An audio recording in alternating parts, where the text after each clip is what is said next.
Okay guys, so going back, on the bottom of slide 12, there's an equation that we can calculate the kinetic energy of an electron, and we can do that, or the maximum amount of kinetic energy of an electron. That's why it says K max, because that max just stands for maximum. So we can calculate the maximum amount of kinetic energy that an electron has by taking, you'll see that there's a little E, and that E is just going to always be the charge of the electron. And we know that the charge of the electron is 1.6 times 10 to the negative 19th coulombs. So E is just always going to be that charge of the electron, okay? And then your VO just stands for your stopping potential.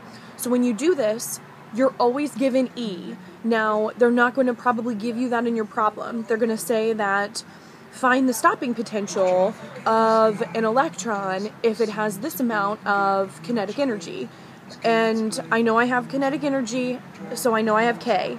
I know I can find VO, but then you're probably going to get stuck and think like, okay, well, what's my E? Your E is always going to be found in the front of that test booklet.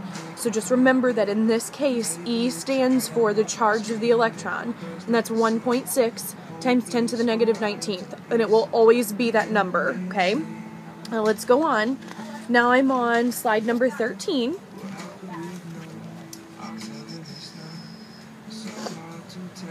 Okay, on slide number 13, it says that as the maximum kinetic energy increases linearly with the frequency. So what this means is that kinetic energy is increasing and maximum kinetic energy increases linearly with frequency. So as one increases, the other one's increasing. That's what they're trying to tell you. Now, at some point, we're going to have no electrons that will be emitted no matter how intense the light. So they're trying to tell you that there's going to be like a threshold. There's like a cutoff for the amount of kinetic energy that can come out or be emitted from an electron. Just like there's only a certain amount of what do I want to say? Just kind of like there's only a certain amount of voltage that we can have before we get zero current. It's kind of the same thing here. So when it says here that no electrons will be emitted no matter how intense the light is, the wave theory of light cannot explain this at all. Only the modern theory that really keeps photons. And we know that photon is the same thing as a quantum of energy. Quantum of energy just means it's a very specific amount of energy. It's the same thing as a photon. Photon is just a particle that has a very specific amount of energy. Now, we know from science that we call that massless, remember? So energy has no mass. It's just pure energy.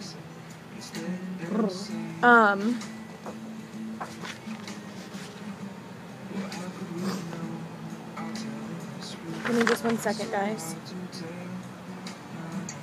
Okay.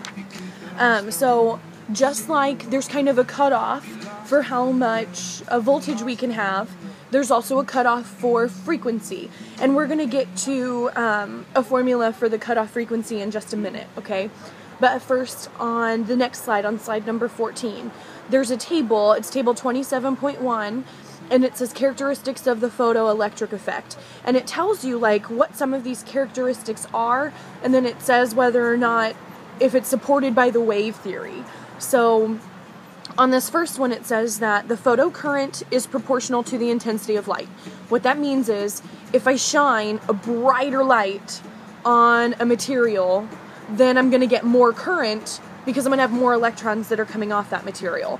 And that is predicted by the wave theory, because they say that if I have more intense wavelengths coming towards something, then the amount of energy or the amount of current that's coming off of it will get bigger as well. So that's predicted by wave theory. It's also supported by particle theory. Okay, on number 2, it says the maximum kinetic energy of the emitted electrons depends on the frequency of the light, but not on its intensity. That was not predicted by wave theory. So kinetic energy depends on only the frequency of the light and not so much the light's intensity. And we know that if we use more of an intense light, that we're going to get more electrons, more current that will be moving to the anode. And when that happens, we're probably going to get some more kinetic energy as well. That was something that wasn't predicted by the wave theory.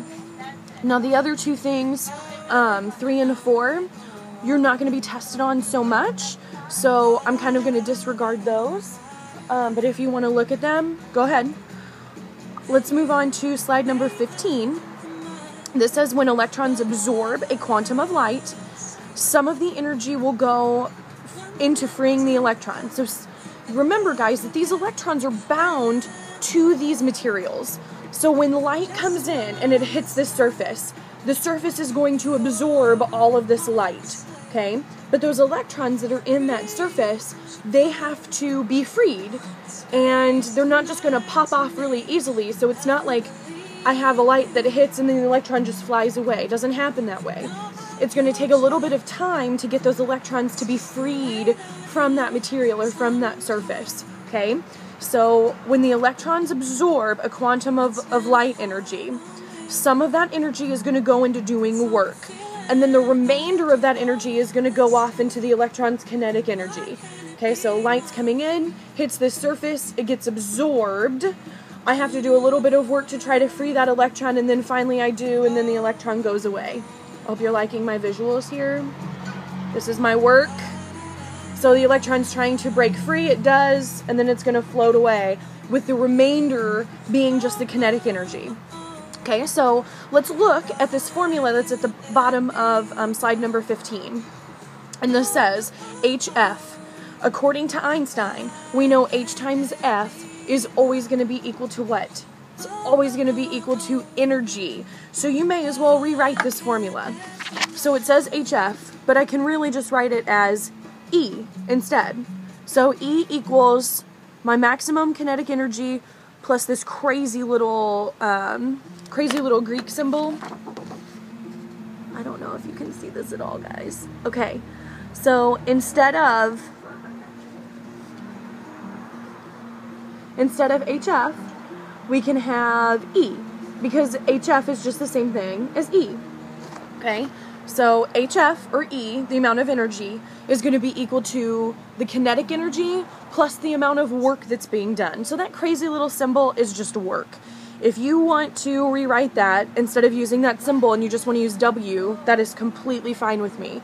Just so you know, though, on your free response for your AP test, this formula is on your formula sheet. So you will need to know that that little symbol just means the amount of work that has to be done to free that electron from the material. Okay? If you go to the next slide, that's slide number 16. On slide number 16, this is just trying to show you that there has to be some type of conservation of energy in the photoelectric effect. What do I mean by the conservation of energy? Well, conservation of energy just means that the amount of energy total amount of energy has to be conserved.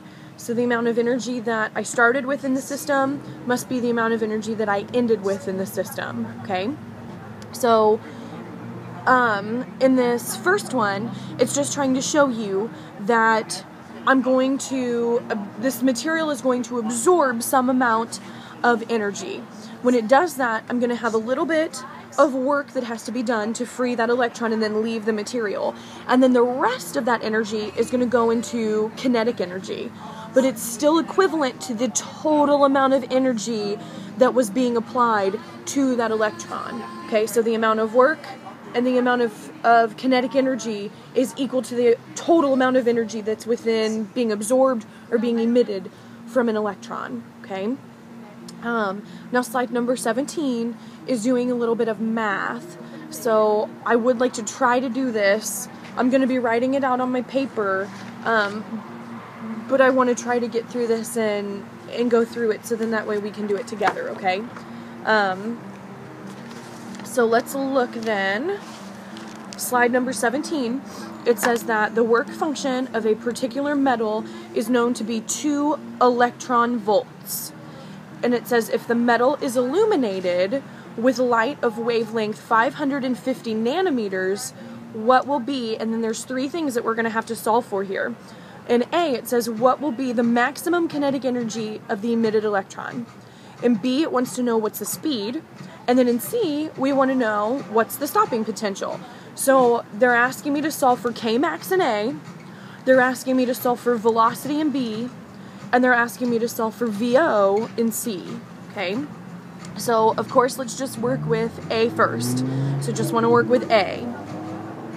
Okay, in A, what do I know?